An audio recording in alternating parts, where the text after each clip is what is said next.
Hi, everybody. All right, so I had mentioned that we are going to continue on with our text, which is Creating Textures in Watercolor by Kathy Johnson.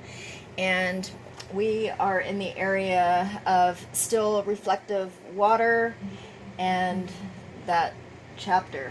So, a couple of things that I noticed in the water textures in a couple of her paintings, it appears that she's building one element on another, but in fact, the final image that was created is not really step by step because where there are whites on the light side of the tree, that was not allowed for in the early samples. So I just wanted to make sure that you understood that even though it appears step by step, it wasn't really created step by step. That original image, the second step, and then the final step were three independently created images if you look at them carefully.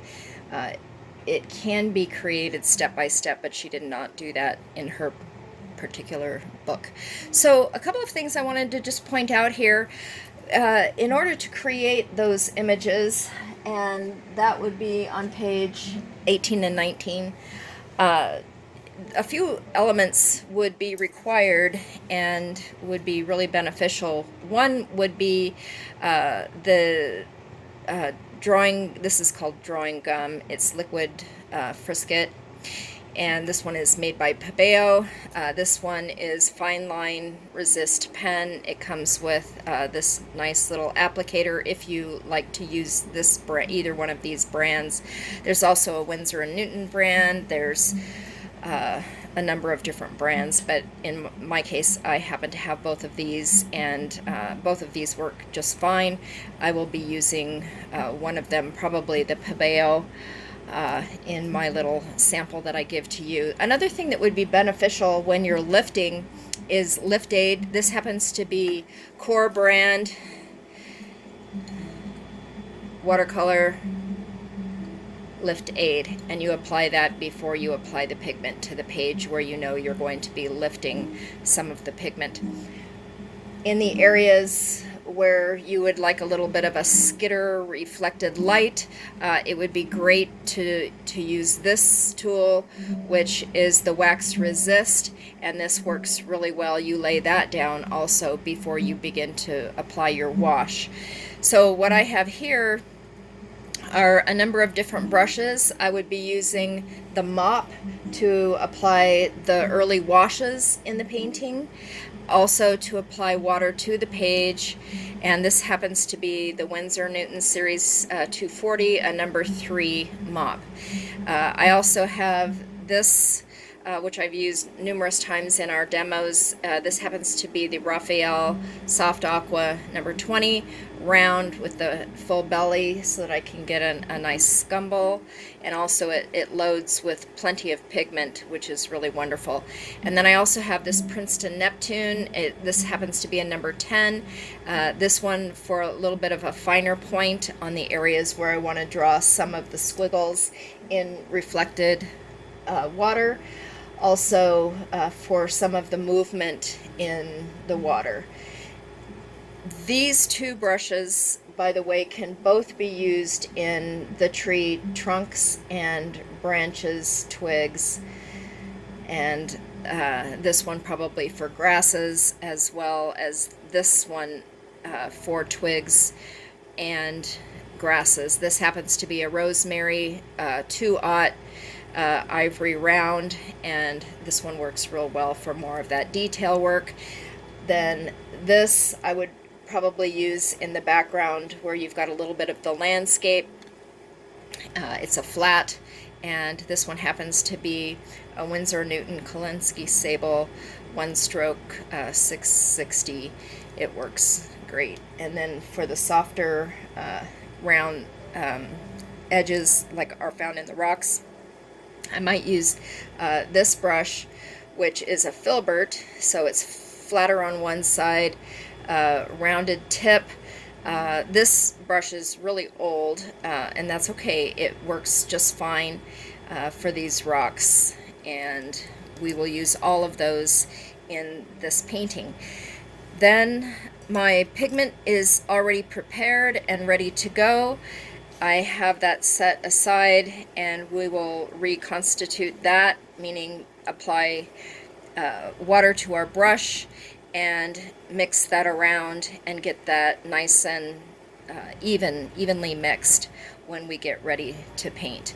So I will set all of this aside, but this is what we will be using when we're creating this painting. So first of all, let's go ahead and move these out of the way. I'll be moving a little bit quickly in the beginning because we need to start a bit of a drawing, and we need to apply the liquid, the masking fluid. So in this case, basically what we have is we have a horizon, we have the lower bank of the landscape here. We have a stand of trees coming up in here. I'm not going to make very many marks. This is just to give me some idea of where the elements go.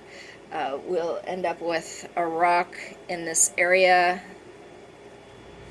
in here, and one over in here, and then some of these branches of the tree, I actually want to give myself an idea of where those are, because what's going to happen is I need to put some masking fluid on the top edge of these.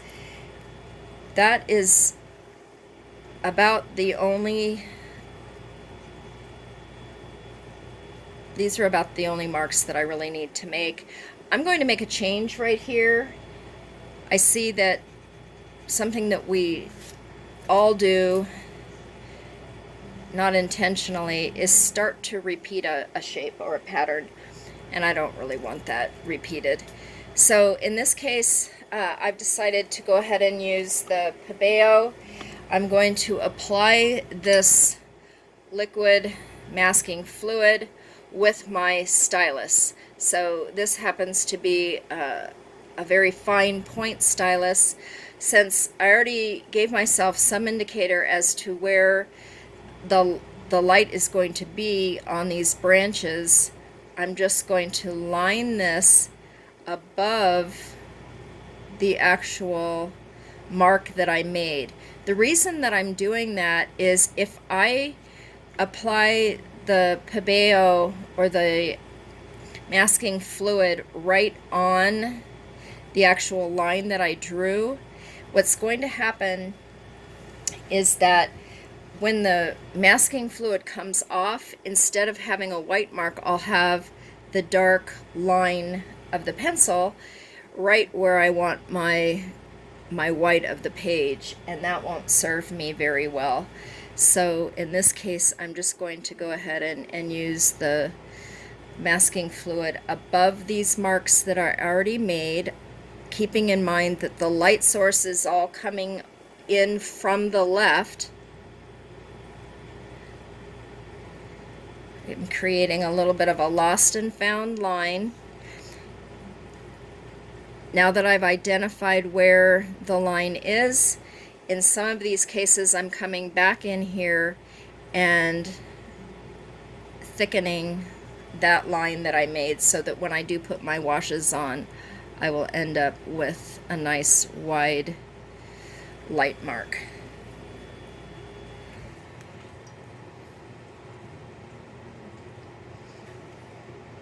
If I had a larger stylus, I would be able to do this in one pass.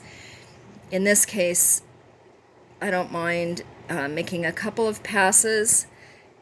The first application of this is almost like a little bit of a drawing. The second application is allowing the masking fluid to stick to the first pass and widening those marks. So as far as this goes, I don't really need much more of this. I'm just going to draw a little bit more up over here, and that should be sufficient. The next thing I'm going to do is up in here, we've got a little bit of line work where the light is separating the hill, one hillside from the next. So in a normal painting, when I'm working, I don't usually use this much masking fluid, but for the sake of the demonstration, I think that it's nice just to be able to use the masking fluid instead of struggling to keep my paint separate from the areas that I want white. The next thing that I'm going to do is I'm going to use the wax resist, knowing that in this area down here I want a little bit of light on the water surface. So I'm just going to take this and draw some marks where I want the light on the water. And that's it. Just a few of those are sufficient. The rest of this will go pretty quickly, and I'm going to let this dry, and we will take the next step as soon as this is dry.